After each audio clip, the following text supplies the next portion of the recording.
Class 9 प्रश्नावली 1.4 पहला सवाल है उत्तरोत्तर आवर्धन करके संख्या रेखा पर 3.765 को दिखाइए। अब इसमें हम सबसे पहले एक संख्या रेखा खींचते हैं जिसके ऊपर पूर्णांकों को प्रदर्शित करते हैं। -2, -1, 0, 1, 2, 3, 4, 5। ये एक्चुअल में सेंटीमीटर वाली रेखा है। इसके बाद क्योंकि ये 3.765 जो है 3 से लेके 4 सेंटीमीटर के बीच के अंदर आएगा, तो हमने इसका अब आवर्धन किया तो 3 और 4 के बीच हमने 10 विभाजन रेखाएं खींची। तो यहाँ से हो गया ये 1, 2, 3, 4, 5, 6, 7, 8, 9, 10। तो हमने 3 से 4 को 10 विभाजन रेखाएं खींची, तो ये 3.1 हो गया, 3.2, 3.3, 3.4, 3.5, 3.6, 3.7, 3.8, 3.9। अब हम 3.76, तो 7, 6 और उसके बाद कितना आएगा, 8 आएगा, है ना। तो फिर इसको हमने यहाँ से और यहाँ तक यानी 3.7 से 3.8 के बीच में ये आएगा। तो फिर हमने यहाँ पर किया, फिर इसको भी हमने क्या 10 विभाजन रेखाओं में विभाजित कर दिया। इससे 3.7 से लेके 3.8 तक 10 रेखाएं हमने खींची अंदर। तो 3.71, 3.72, 3.73 इस टाइप से हमने इसको 3.79 तक इसको विभाजित किया। ये 3.8 आ गया, 80 लिख सकते हैं अपन।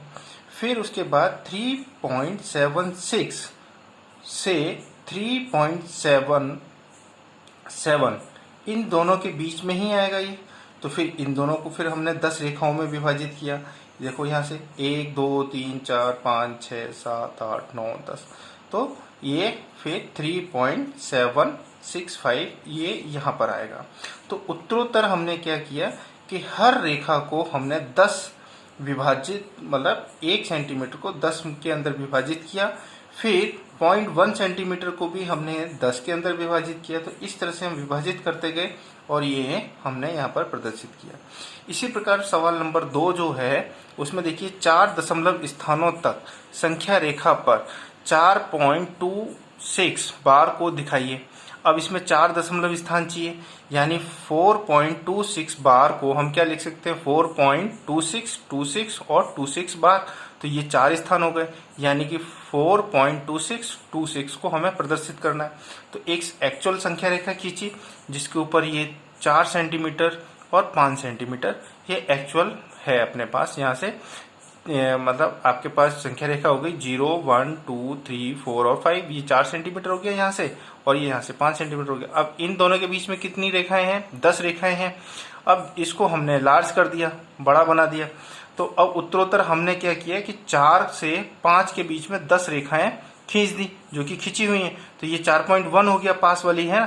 तो 4.1 को हमने यहाँ पे लार्ज करके बता दिया, बड़ा करके बता दिया। तो 4.1, 4.2, 4.3, 4.4, 4.5 इस तरह से हमने किया।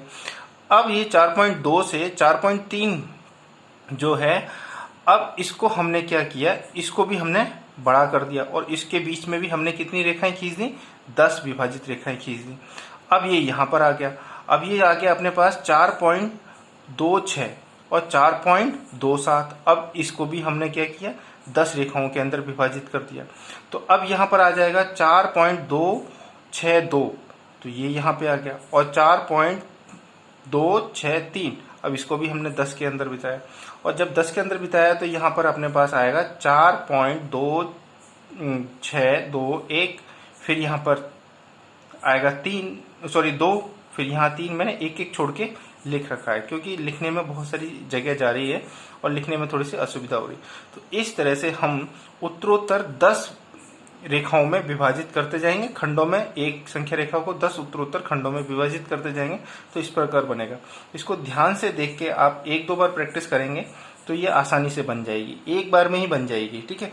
तो इस प्रश्नावली में केवल 2 सवाल है, इन दोनों सवालों को अच्छे से देख लें। और ये केवल बनाने का, इसमें थोड़ी सी कला आनी चाहिए अपन को कि किस तरह से हम उत्तरोत्तर 10 10 10 10 10 भागों में एक को बांटते चले जाएंगे। तो इस प्रकार ये संख्या अपना प्रश्नावली यहाँ पर कंप्लीट होती है।